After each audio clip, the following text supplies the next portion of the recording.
আসসালামু আলাইকুম বন্ধুগণ, কেমন আছেন সবাই? আপনাদেরকে আজকে কয়েকটি মূল্যবান কথা বলবো। আপনি যদি 10 মিনিট কোনো মাতালের সঙ্গ দেন তাহলে মনে হবে আপনার জীবনে কোনো টেনশন নাই। 9 মিনিট যদি কোনো সাধু বা দানশীল ব্যক্তির সাথে আপনি কথা বলেন বা তাকে সময় দেন তাহলে মনে হবে আপনার জীবনে যা কিছু কামাই করছেন সব দান করে দেওয়া উচিত। 8 মিনিট আপনি যদি কোনো নেতা বা টিকটকারের সাথে সঙ্গ দেন তাহলে আপনার মনে হবে আপনি যে জীবনে লেখাপড়া করছেন সব কিছু বৃথা। 7 মিনিট আপনি যদি কোনো লাইফ ইন্স্যুরেন্স কোম্পানির সাথে কোম্পানির লোকের সাথে কথা বলেন তাহলে মনে হবে আপনার মইরা যাওয়াই বেটার অপশন। 6 মিনিট আপনি যদি কোনো ব্যবসায়ীর সাথে কথা বলেন তাহলে মনে হবে আপনি যে জীবনে যা কিছু ইনকাম করছেন আর তাদের তুলনায় কিছুই না।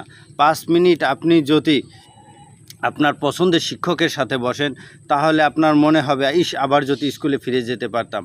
4 মিনিট আপনি যদি দিনমজুর বা কৃষকের পাশে বসেন তাহলে আপনার মনে হবে তাদের যে কষ্ট তা আপনার কষ্ট তাদের কষ্টের তুলনায় কিছুই না।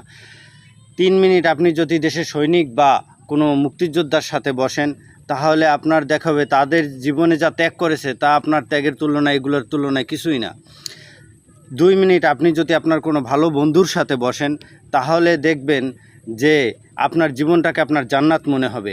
আর 1 মিনিট বা তার কোন সময় যদি আপনি আপনার বউয়ের পাশে বসেন তাহলে মনে হবে আপনার নিজেকে দুনিয়ার ভিতরে যদি কোনো ব্যক্তি থাকে অকর্মা, অলস, অপয়া, বেকার, নিকর্মা, দুশ্চরিত্রা, খারাপ মানুষ, বেপরোয়া বোধাই থাকলে সেটা হইলেন আপনি। এখন ডিসিশন আপনার। ভিডিওটি ভালো লাগলে অবশ্যই পেজটিতে ফলো দেবেন, একটি কমেন্ট এবং একটি লাইক করে যাবেন। ধন্যবাদ।